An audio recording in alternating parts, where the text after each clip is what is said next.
Primeira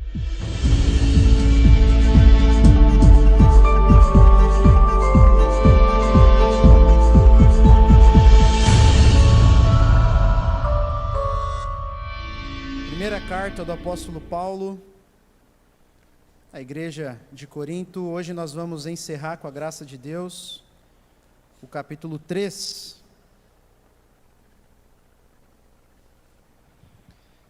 Para você que nos visita, saiba que é uma prática nossa pregar por livros inteiros da Escritura.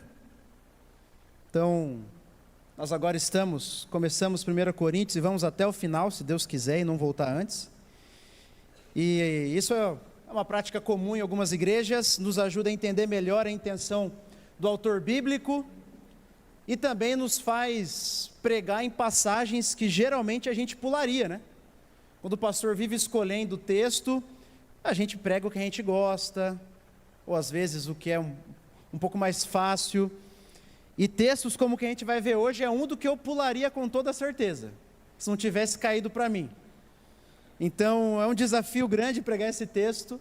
Peço a sua atenção, pois é o texto talvez mais duro da carta. Talvez se você está acompanhando, você fala, meu Deus, tem como ser mais duro?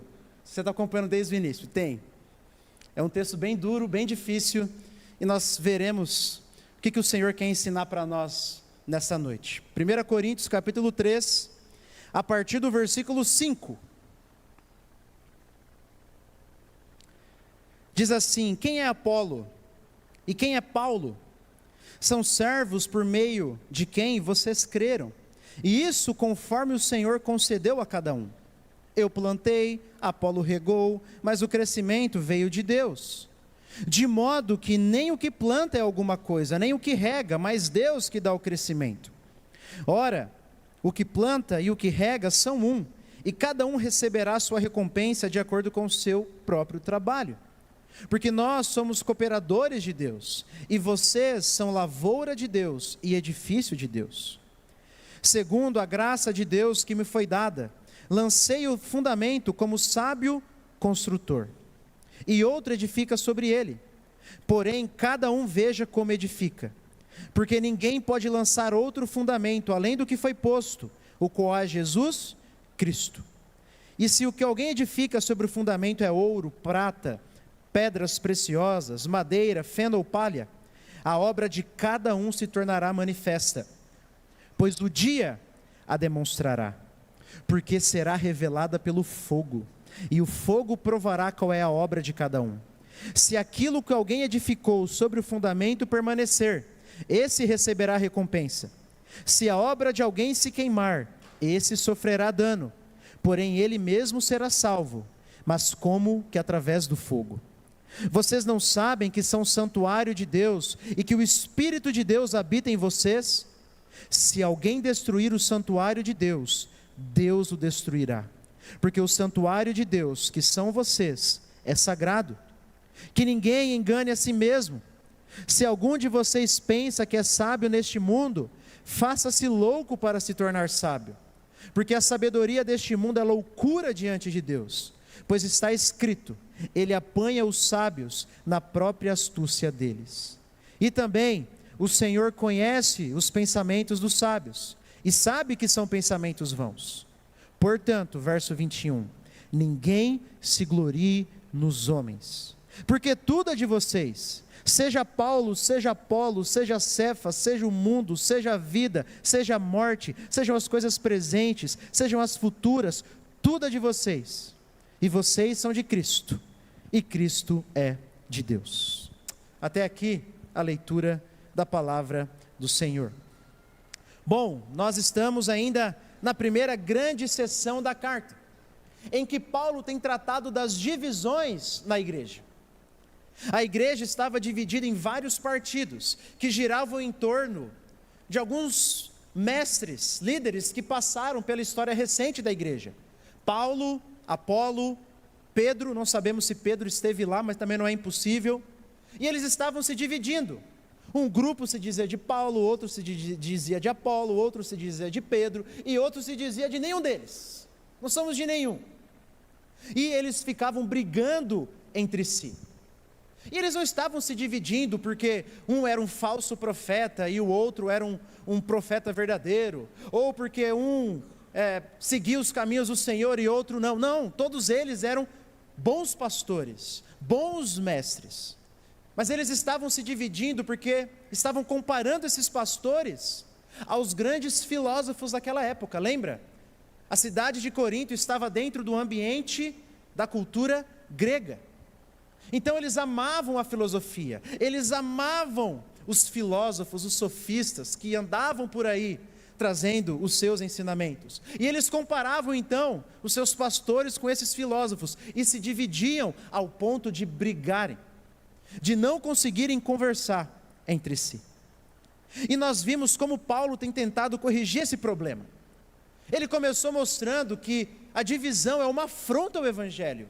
Jesus morreu para a unidade da igreja. Como que então eles poderiam estar querendo se dividir?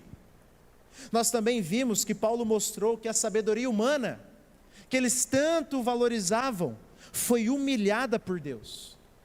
Quando Deus enviou Jesus, porque ninguém esperava, nem o maior sábio desse mundo, esperava que Deus enviaria o seu filho para morrer numa cruz. E Paulo também mostrou que essa sabedoria de Deus só pode ser conhecida por nós por meio do Espírito. E na semana passada, nós vimos os primeiros 4 versículos do capítulo 3, em que Paulo demonstrou a imaturidade dos coríntios. A igreja de Corinto se achava espiritual, se achava madura, mas não passava de um bando de crianças. É isso que nós vimos na semana passada. E Paulo diz que a imaturidade deles era fruto do mundanismo. Eles estavam vivendo a igreja segundo os padrões humanos, segundo o homem, e não segundo o padrão divino. Lembra disso? A raiz da imaturidade deles é que eles estavam seguindo o padrão humano na igreja. Agora Paulo então vai começar a mostrar qual é o padrão divino. Como que eles têm que olhar para os pastores? Como que eles têm que olhar para a igreja?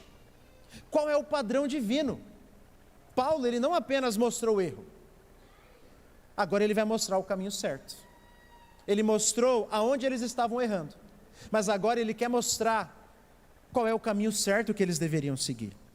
E o texto está dividido em 3 partes. Do versículo 5 ao versículo 9, nós veremos a correção. A correção que o apóstolo Paulo vai dar para eles, dizendo: olha, é assim que vocês têm que olhar para os mestres, e é assim que você tem que olhar para a igreja, para vocês mesmos.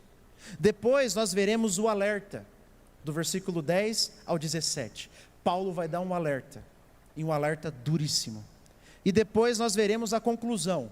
O que Paulo manda aquela igreja fazer, baseado em tudo isso que ele vai explicar antes. Então, na primeira parte, versículos 5 ao 9, Paulo vai apresentar a correção.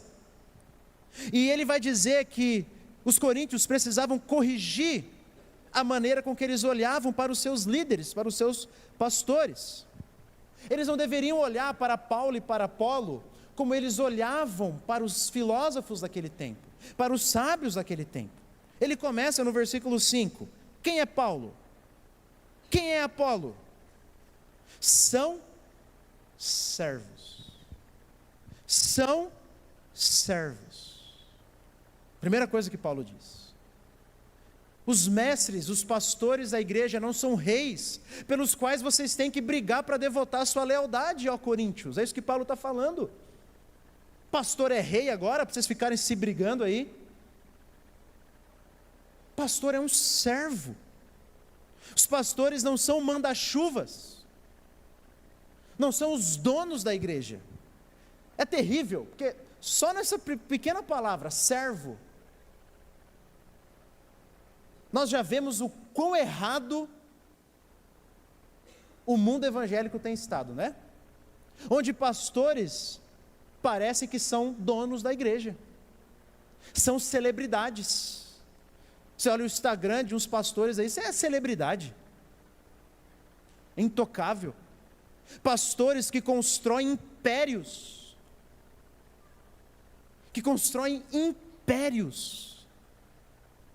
exatamente o oposto do que Paulo está falando que um pastor tem que ser. Pastor é um servo da igreja, ele serve a igreja, não é o manda-chuva, não é o chefe, não é o bonzão, claro, é o líder, mas o líder de acordo com Jesus, não de acordo com o mundo. Pastores são servos. Então ele está dizendo: olha, por que vocês estão brigando por causa de mim ou por causa de Apolo? Por acaso eu sou rei? Por acaso eu sou dono de vocês, ô Coríntios? Por acaso Apolo é dono de vocês? Nós somos meros servos de vocês, servos da igreja, servos de Deus, servos por meio de quem, ele continua dizendo, vocês creram, por meio de quem vocês creram, ou seja, vocês não creram no nome de Paulo ou no nome de Apolo, vocês creram no nome de Jesus, o mérito é de Jesus. Então por que ficarem brigando, eu sou de um ou eu sou de outro? Eu morri por vocês? Lembra que Paulo já perguntou isso? Eu por acaso dei a vida por vocês? Não, quem que deu? Jesus, Jesus. E ele continua no final do versículo 5 ainda,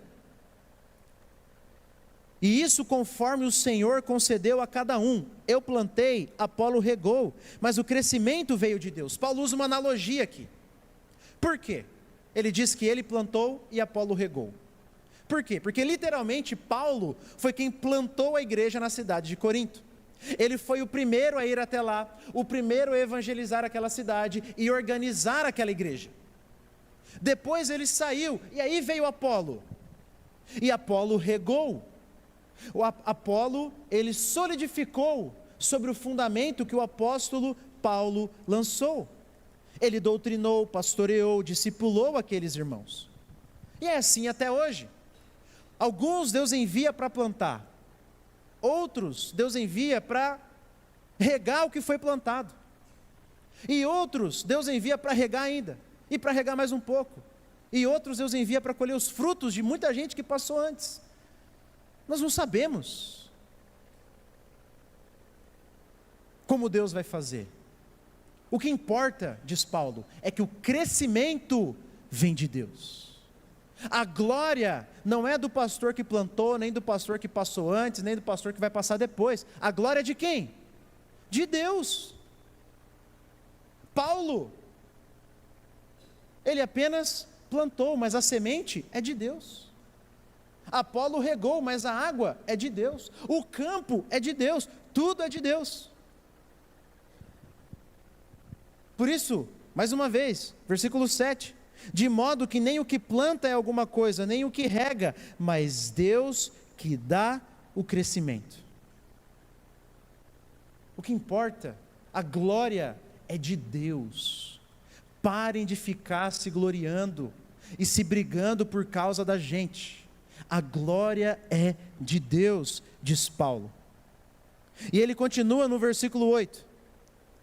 Ora, o que planta e o que rega são um, ou estão em unidade. Sabe o que Paulo está dizendo? Eu não sei porque vocês estão brigando por mim e por Apolo, sendo que nós não estamos brigando. Nós temos o mesmo propósito, ver a igreja crescer. Nós não estamos brigando para ver quem vai ficar com a igreja.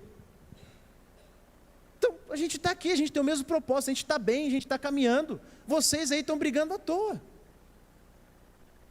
Nós estamos juntos nisso. E ele diz, e cada um receberá sua recompensa de acordo com o seu próprio trabalho.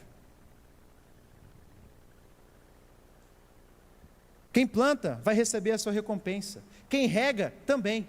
Que recompensa é essa? A gente não sabe. A gente não sabe. Não tem como saber. É o galardão que Deus vai dar nos novos céus e na nova terra, que a gente não consegue esmiuçar. Mas o ponto é, os pastores trabalham e devem trabalhar para a glória de Deus, entendendo que a recompensa não vai ser aqui. E Deus vai recompensar cada um, Ele é o dono, do jeito que Ele quiser. Do jeito que Ele quiser. Da maneira com que Ele entender. E ele vai para o versículo 9. porque nós somos cooperadores de Deus. Nós trabalhamos juntos pela causa de Deus. Ele está pensando em ele e Apolo de novo. O que planta, o que rega, estão juntos, fazendo o trabalho de Deus, para a glória de Deus. E agora ele vai apresentar a segunda correção. Se eles têm que olhar para Paulo e para Apolo como servos, eles têm que olhar para eles mesmos agora como lavoura e edifício de Deus. É assim que ele termina o versículo 9: vocês são lavoura e edifício de Deus. Nós somos meros jardineiros, mas a semente, a planta, o jardim é de Deus, a água é de Deus, um instrumento para a poda é de Deus.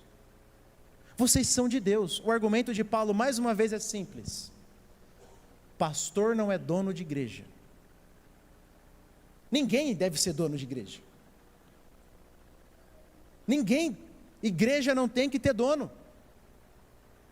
Seja o pastor, seja uma família, seja um membro, não tem.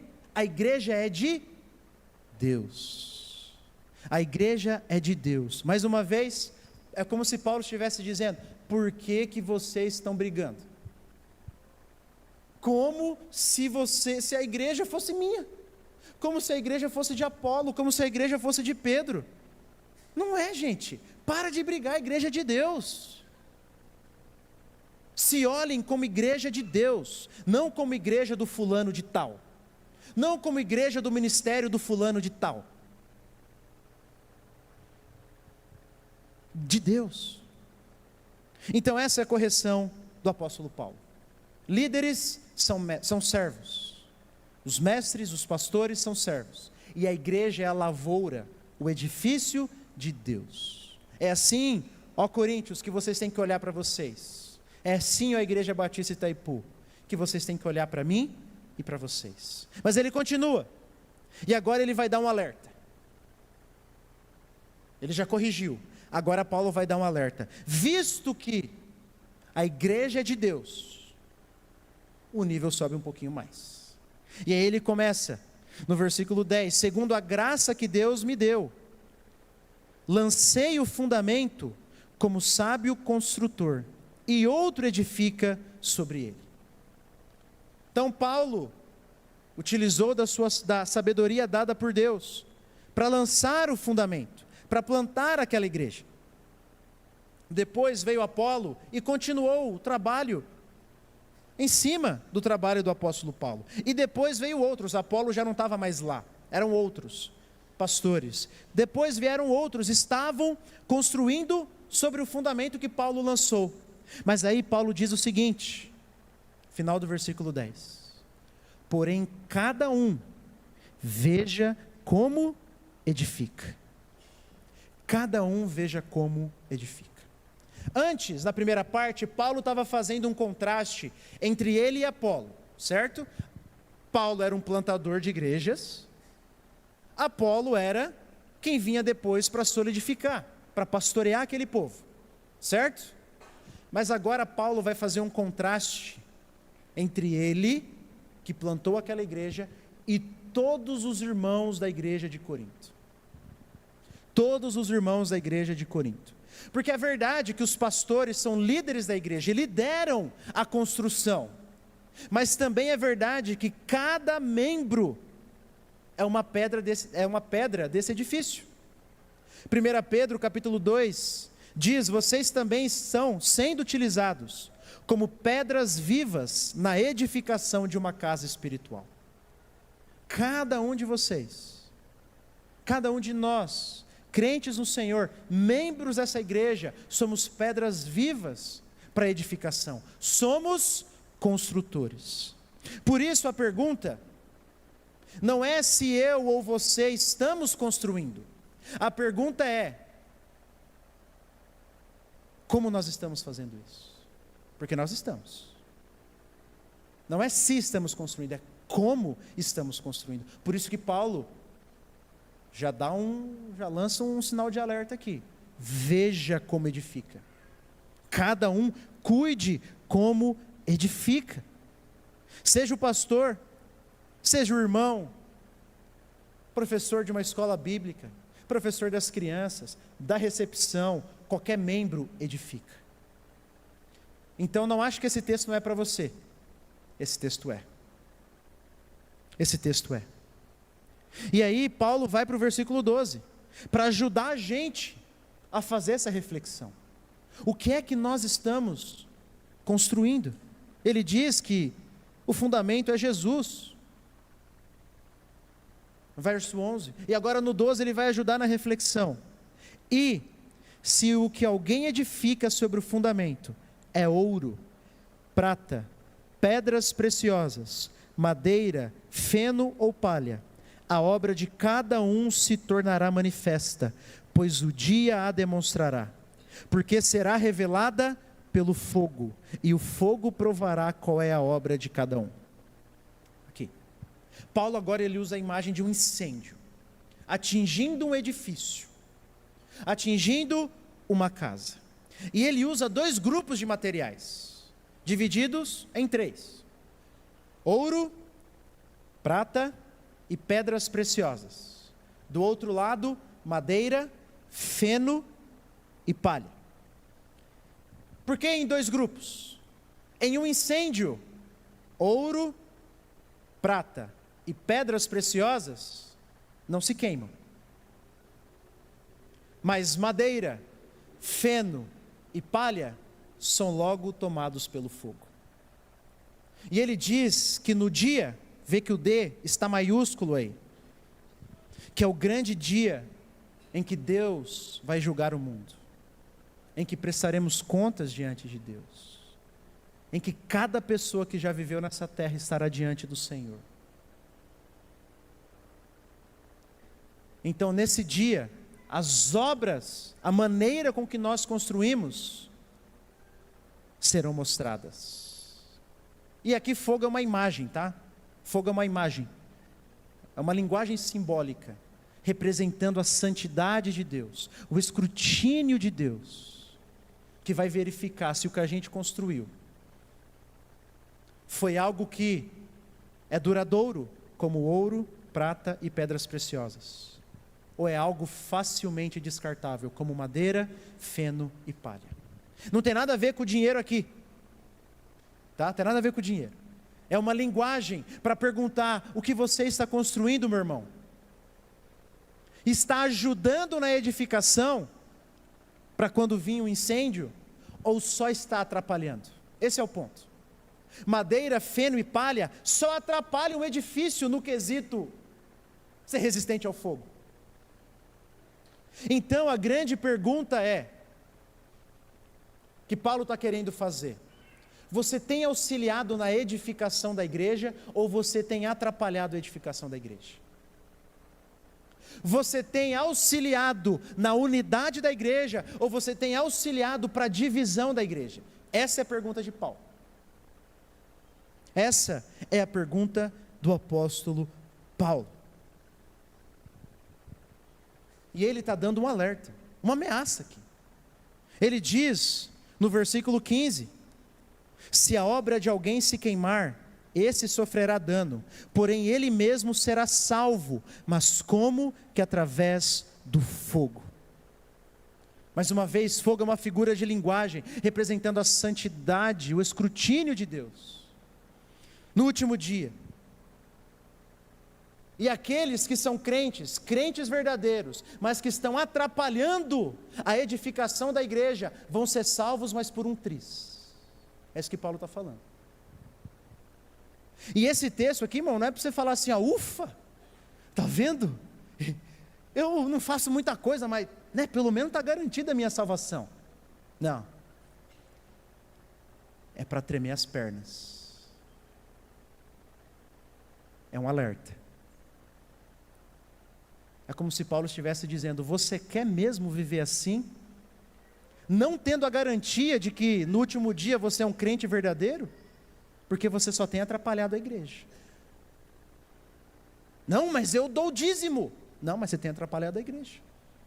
Não, mas eu oro em línguas. A igreja de Corinto mas você tem atrapalhado a unidade da igreja.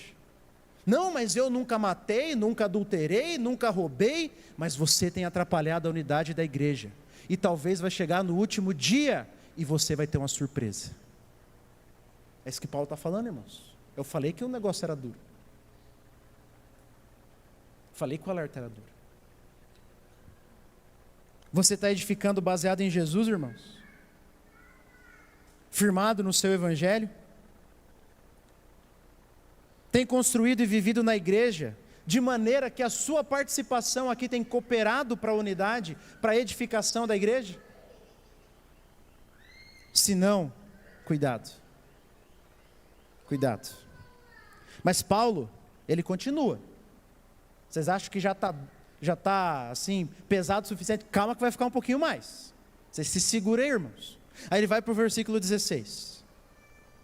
Vocês não sabem que são o santuário de Deus e que o Espírito de Deus habita em vocês? Paulo está falando para a igreja reunida, tá? Ele não está falando, o que é verdade também, ele vai falar depois, que eu sou o templo do Espírito Santo. Eu sou, mas aqui ele está falando no plural, vocês, dizendo que a igreja reunida é o templo de Deus, não essas 4 paredes. Mas a igreja reunida é o templo do Espírito Santo. Quando nós nos reunimos em adoração a Deus, o Espírito Santo está de maneira especial aqui. É isso que Paulo está dizendo. O templo de Deus não são as paredes. O templo de Deus é a igreja reunida em seu nome. E é interessante, porque nessa época em que a carta do apóstolo Paulo foi escrita, o templo de Jerusalém ainda existia. E os coríntios estavam acostumados com vários templos de deuses gregos e romanos pela sua cidade. Eles entenderam bem a ideia que Paulo estava dizendo. A igreja de Deus reunida é o lugar, é o local aonde a presença de Deus se manifesta de maneira especial. E não importa se é nessas 4 paredes. Durante os anos de perseguição pelo Império Romano, muitos crentes se reuniam em cemitérios, se reuniam em cavernas, não importa, aonde o povo de Deus se reúne em seu nome, ali Deus está de maneira presente, e o povo de Deus é o templo, é o local da habitação de Deus. Por isso agora Paulo vai fazer um alerta, e ele vai para o versículo 17. Se alguém destruir o santuário de Deus, Deus o destruirá. Irmãos, aqui a gente tem que parar. Dá uma respirada. A gente tem que tremer diante desse texto. Eu vou ler de novo. Se alguém destruir o santuário de Deus, que é a igreja, Deus o destruirá.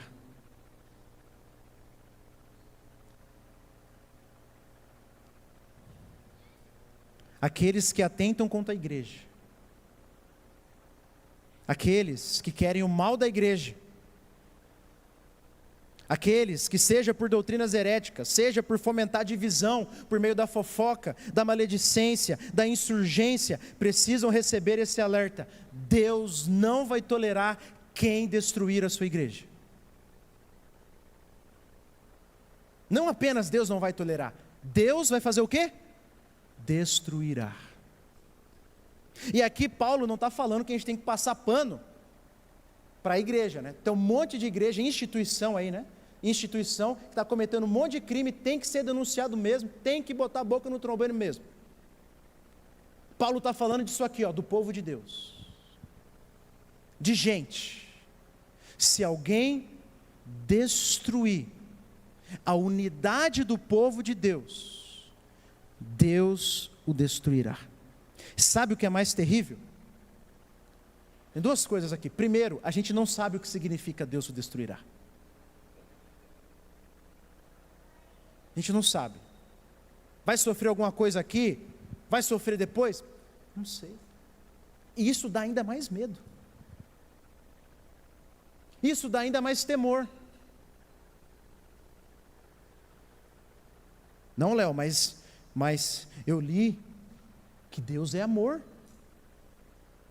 É verdade, Deus é amor, mas o amor de Deus é santo e justo.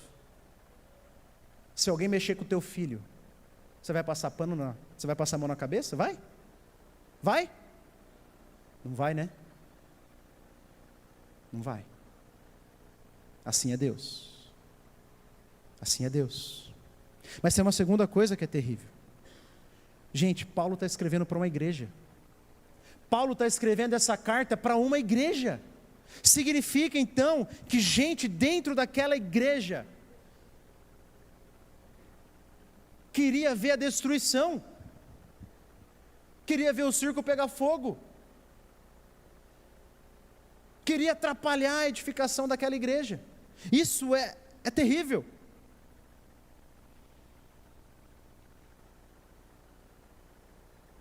Cuidado, precisamos ter muito cuidado, irmãos. Deus não brinca quando o assunto é igreja. Deus não brinca quando o assunto é igreja. A igreja de Deus é o santuário de Deus. A igreja de Deus é a menina dos olhos de Deus. Veja você como edifica. Se você está cooperando para edificação ou não. Porque se alguém destruir o santuário de Deus, Deus o destruirá. Ah, Léo, você está me ameaçando? Eu não, é Paulo. Eu não. É Paulo. Mas ele continua. Depois de fazer esse alerta, né? Agora Paulo vai para a conclusão. A partir do versículo 18. E ele vai dizer então o que os coríntios deveriam concluir de tudo isso. Ele começa dizendo, olha, que ninguém engane a si mesmo. Verso 18. Se algum de vocês pensa que é sábio, segundo este mundo, a sabedoria deste mundo, faça-se louco para se tornar sábio, porque a sabedoria deste mundo é loucura diante de Deus. E aí ele cita 2 textos do Antigo Testamento para mostrar que viver a vida cristã, que viver a vida da igreja, segundo a sabedoria desse mundo é furada. Querer achar que a igreja é uma empresa e tem que ser administrada como uma empresa por si só, segundo o padrão mundano, que o pastor é como se fosse, sei lá, um professor universitário ou um grande mestre, trazer esses padrões mundanos para dentro da igreja, viver a vida segundo a sabedoria desse mundo, é furada, Paulo diz. Faça-se louco aos olhos do mundo, para se tornar sábio aos olhos de Deus. O que ele está fazendo?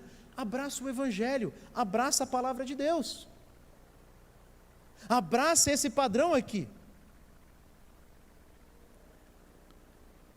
E ele vai para o versículo 21, depois de citar 2 textos do Antigo Testamento. Portanto, ninguém se glorie nos homens. Ninguém se glorie nos homens, porque tudo é de vocês. Seja Paulo, seja Apolo, seja Cefas, né, que é Pedro, seja o mundo, seja a vida, seja a morte, sejam as coisas presentes, sejam as futuras, tudo é de vocês, e vocês são de Cristo, e Cristo é de Deus. Sabe o que Paulo está fazendo aqui? Ele está invertendo o slogan dos coríntios. Ele está falando assim, ó, para de dizer eu sou de Paulo, eu sou de Apolo. Começa a dizer assim, Paulo é meu e Apolo também. É isso que Paulo está dizendo. Para de ficar, eu sou de Pedro, eu sou de... É o contrário. Pedro, Paulo, Pedro, Paulo, Apolo, são de vocês, coríntios. Porque tudo é de vocês. Jesus não é rei sobre tudo. É ou não é? Jesus não vai retornar e restaurar todas as coisas, inclusive esse mundo, sim ou não? Sim. Então por que vocês estão aí brigando por causa de homem? Esses mestres aí são presentes, ou pelo menos deveriam ser, presentes de Deus para a vida de vocês. É eles que pertencem a vocês, e não vocês que pertencem a eles.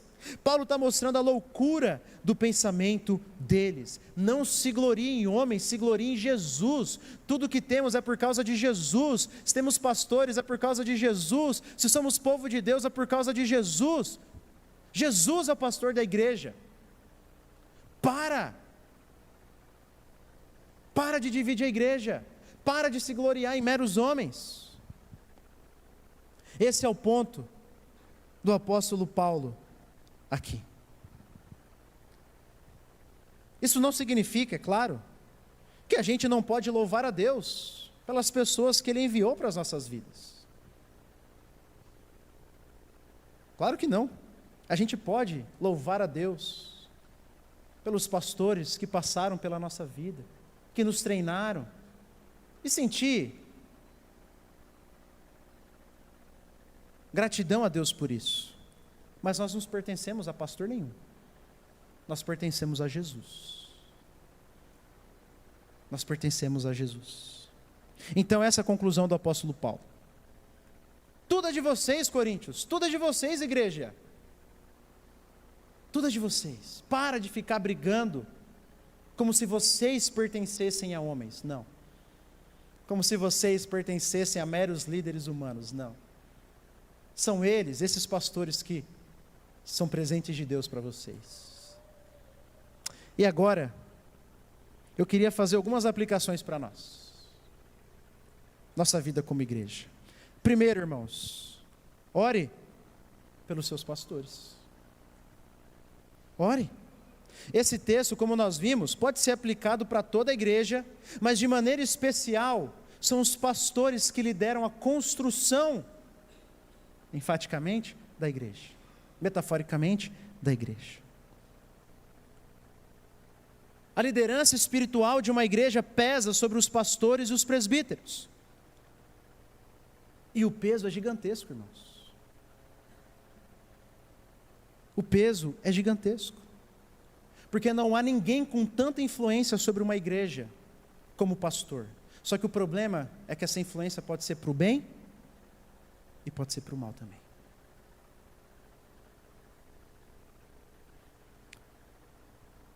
A responsabilidade é grande. Primeiro, porque a gente tem que anunciar a palavra de Deus com fidelidade. Eu lembro quando eu não era pastor, eu vi os pastores na segunda-feira cansados. Eu falava, nossa, mas parece que carpiu um lote ontem o dia inteiro, né? Está cansado? Até um dia que eu subi no púlpito e entendi a tensão que é. Porque eu não estou aqui anunciando um livro de física. Eu não estou aqui ensinando a história medieval. Eu estou aqui falando da palavra de Deus. E um dia eu vou prestar conta diante dele. E eu sei que dependendo do que eu falar aqui, se for errado, eu posso causar graves consequências. Isso pesa sobre os ombros. Sobre os ombros. Por isso que Tiago 3, capítulo 1 diz assim: meus irmãos, não sejam muitos de vocês mestres. Geralmente ele faz o contrário, né?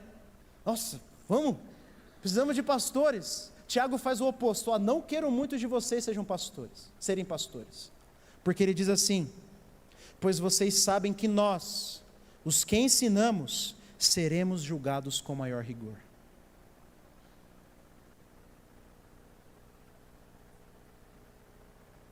Nós, os que ensinamos, seremos julgados com maior rigor. Julgado por quem? Por um juiz humano? Eu não tenho medo de juiz humano. Julgado por quem? Pelo presidente da convenção? Eu não tenho medo de presidente da convenção. Julgado por quem? Por algum pastor? Eu não tenho medo de pastor nenhum. Por Deus. Por Deus. Isso pesa. Por isso que segunda-feira é tão terrível para a gente. Porque você fica, ixi, eu não deveria ter falado isso, eu deveria ter falado aquilo, ou não sei se eu interpretei certo aquela parte. É a palavra de Deus, irmãos. A gente está mexendo com a eternidade das pessoas. Mas além de pregar a palavra de Deus, ser pastor é cuidar das ovelhas de Deus. A gente acabou de ver, acabamos de ler, que a igreja de Deus é o santuário de Deus, que é sagrado, que Deus vai destruir quem destruir a igreja. Você acha que a gente fica como? Quando a gente às vezes cuida dos filhos de outra pessoa, às vezes a gente cuida até A gente tem até mais cuidado que com os nossos, né? Não pode deixar cair, não pode deixar machucar. A gente tenta cuidar mais. Agora imagina os filhos de Deus. Imagina os filhos de Deus. É com gente assim que o pastor lida. E além de pregar a palavra de Deus e cuidar das ovelhas de Deus, ainda pesa sobre nós sermos modelo para a congregação. É exigido do pastor isso. Tem que ser modelo de pai, tem que ser modelo de marido, tem que ser modelo de líder, tem que ser modelo na oração, tem que ser modelo no estudo, tem que ser modelo em todas as coisas. Mas pesa porque a gente não é perfeito, a gente erra.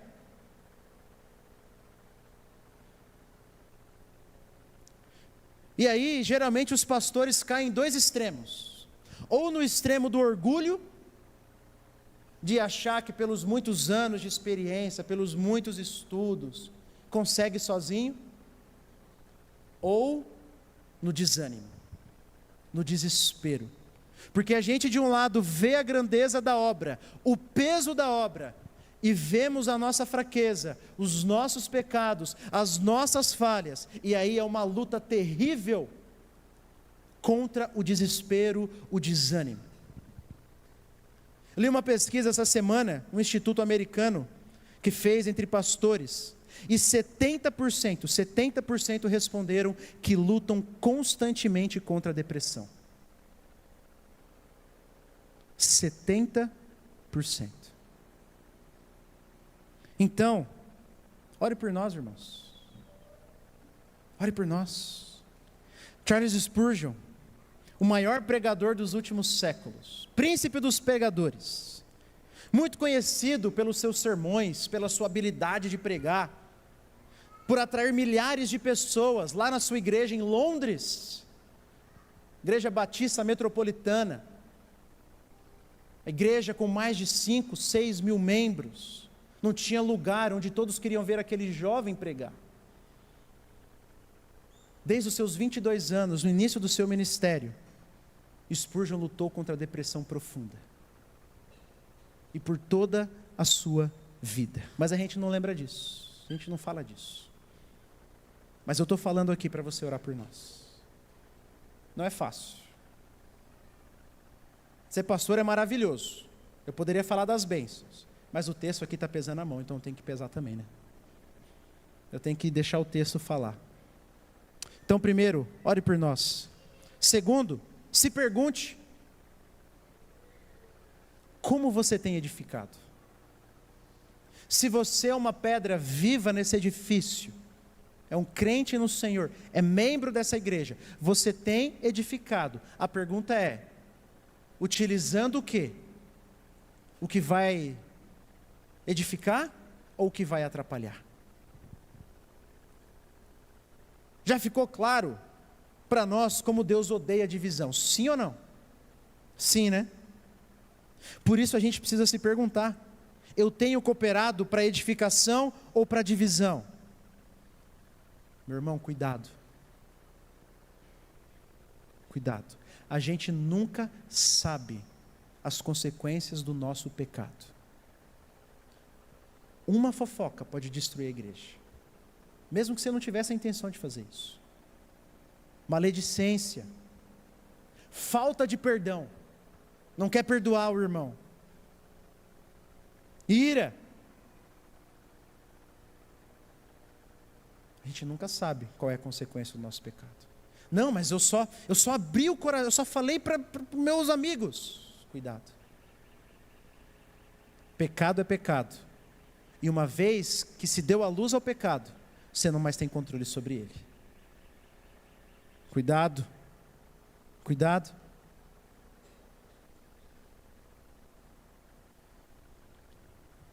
Nessa questão de busca da unidade também, não tem neutralidade não, irmãos. Ou eu estou cooperando, ou eu estou atrapalhando. Então talvez você diz: ah, tá bom, eu não tenho feito fofoca, eu não falo mal de ninguém, eu perdoo fácil, eu não guardo mágoas, mas também não movo um dedo para a unidade da igreja. Não me envolvo, não chamo ninguém, não procuro conhecer novas pessoas. mais uma vez, ou nós estamos utilizando material que ajuda na edificação, ou nós estamos utilizando material que atrapalha. Não tem meio termo. Não tem meio termo ali. Atrapalhar a unidade da igreja, meu irmão, é uma das piores coisas que nós podemos fazer, porque eu vou repetir: se alguém destruir o santuário de Deus, Deus o destruirá. Então se pergunte: como tem andado a sua vida? Você tem cooperado para edificação ou não? Terceiro e último, irmãos, valorize a sua igreja. Ame a sua igreja. Olha para esse texto. Um dos ensinos mais gritantes aqui para nós é o quê? Deus ama a igreja, é ou não é? Deus ama a sua igreja. Tanto é que Ele ama a sua igreja, que quem mexer com a igreja vai se ver com Deus. Esse é o ensino do texto. Logo, se Deus ama a sua igreja, o que eu e você temos que fazer? Amar também, sim ou não? Amar também. E a igreja aqui, mais uma vez eu repito, não são essas paredes. Igreja é esse povo, essa comunidade, que nós entramos em um pacto ao nos tornarmos membros. Deus valoriza a sua igreja, e a pergunta que fica para nós é: e eu? E você? Amamos a igreja? Valorizamos a igreja? Existem maneiras de nos perguntarmos isso. Assim como existem maneiras de medir, por exemplo, se o marido ama a sua esposa ou se a esposa ama o marido, porque não adianta só falar. Precisa haver carinho, cuidado, amor, demonstração. Da mesma maneira, a gente consegue identificar nas nossas vidas se estamos amando ou não a igreja. Por exemplo, algumas perguntas: você entende a importância da igreja? Ou a igreja é só mais um acessório na sua vida? É só um acessóriozinho que fica lá. Eu uso quando preciso. Você se envolve na igreja? Faz parte da igreja? Vive com os irmãos da igreja? Serve? Participa, quando possível, dos eventos? Dá para saber. Você valoriza os irmãos e os pastores da igreja, o ensino, a pregação? Ou você se alimenta mais do que vem da internet? Ou nem se alimenta? Como são suas palavras a respeito da igreja? Quando você vai falar, você fala como? Você fala o quê? Quando você vê problema, você quer fazer parte da solução ou você joga mais gasolina? Essas são apenas algumas perguntas que podem mostrar se o nosso coração está amando ou não a igreja. Irmãos, quando nós olhamos para aquilo que Deus pede da igreja, para o que a igreja deveria ser, nós precisamos batalhar por isso. Aqui deveria ser o nosso segundo lar, nossa família estendida, um ambiente onde a gente encontra acolhimento, proteção, confrontação quando a gente está errado também, porque gente que se ama faz isso, vê a casa pegando fogo, vai lá e avisa. Deveríamos viver assim, um ambiente seguro onde nossos filhos vão crescer, vão ter boas influências, vão ter bons amigos, vão aprender bons valores. É isso que deveria acontecer aqui dentro, no nosso meio. E se não está acontecendo, o problema não é do outro, o problema começa comigo. Talvez eu não esteja fazendo nada para mudar isso. Então, meu irmão, ama a sua igreja. Não existe vida cristã sem igreja. Não existe vida cristã longe do povo de Deus. Esse foi o nosso texto de hoje. Vimos a correção de Paulo, dizendo que os coríntios tinham que olhar para os seus pastores como servos, e que tinham que olhar para si mesmos, para aquela igreja, como a igreja de Deus, lavoura de Deus, edifício de Deus. Vimos o alerta de Paulo, Se alguém destruir o santuário de Deus, Deus o destruirá. E nós vimos a conclusão dele: para de se gloriar em homens, tudo é de vocês, tudo é de vocês. E para encerrar, eu queria te chamar a atenção para o versículo 11.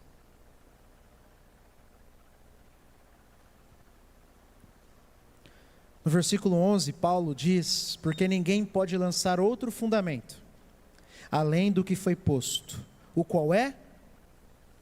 Jesus Cristo. Jesus Cristo. Ele é o fundamento. Ele é o sustento da igreja. Essa igreja está de pé, não é por glória de homem nenhum, é para a glória de Jesus. Ele é o sustento da igreja. Ele é o pastor da igreja, supremo. Tudo o que precisamos fazer, então, irmãos, nós precisamos da ajuda de Jesus. Ele é o fundamento. Nós não vamos conseguir nem lembrar dessa palavra amanhã, se não for pela força de Jesus, se não for pedindo ajuda para Jesus. Nós não vamos encontrar perdão para os nossos pecados em outro, a não ser Jesus. Por isso não tem como terminar esse sermão sem falar de Jesus. Se Ele é o fundamento da igreja, se Ele é o pastor supremo da igreja, se é por causa dEle que nós temos tudo, e se eu sou falho, você é falho, nós precisamos daquele que não é, daquele que nos ajuda, daquele que prometeu nos dar sabedoria, nos fortalecer, nos perdoar. E para você que ainda não conhece o Senhor, por acaso está nos visitando hoje, por acaso não, né? Eu sei que quase tudo que eu falei aqui parece loucura. A Bíblia diz que a sabedoria de Deus parece loucura aos olhos dos descrentes. Eu sei. Mas eu temo que você descubra tarde demais que o que está gravado nesse livro é a pura verdade. É a pura verdade. E oro e desejo que o Espírito de Deus abra a sua mente para você ver o quão maravilhoso é pertencer a Jesus. É ou não é? E você pode perguntar para qualquer um aqui no final. Pergunta para o irmão, hein? Ei, por que vocês seguem Jesus? O irmão vai te responder o quão maravilhoso é. Porque nós não somos perfeitos. Somos pecadores e falhos. Mas em Jesus nós temos perdão. Em Jesus nós temos força. Em Jesus nós temos redenção. Em Jesus nós temos sabedoria. Em Jesus nós temos o nosso melhor amigo. Em Jesus temos segurança. Em Jesus nós temos tudo, irmãos. Então, se Jesus é o fundamento da igreja, lembre-se disso, Igreja Batista Itaipu, vocês pertencem a Jesus. Vocês pertencem a Jesus. Ele é o fundamento dessa igreja. Ele é o pastor dessa igreja. E é Ele que vai sustentar essa igreja por mais quantos anos Ele quiser. Por isso, vamos juntos trilhar esse caminho da edificação da igreja, para a glória dEle, vamos? Então vamos pedir ajuda dEle.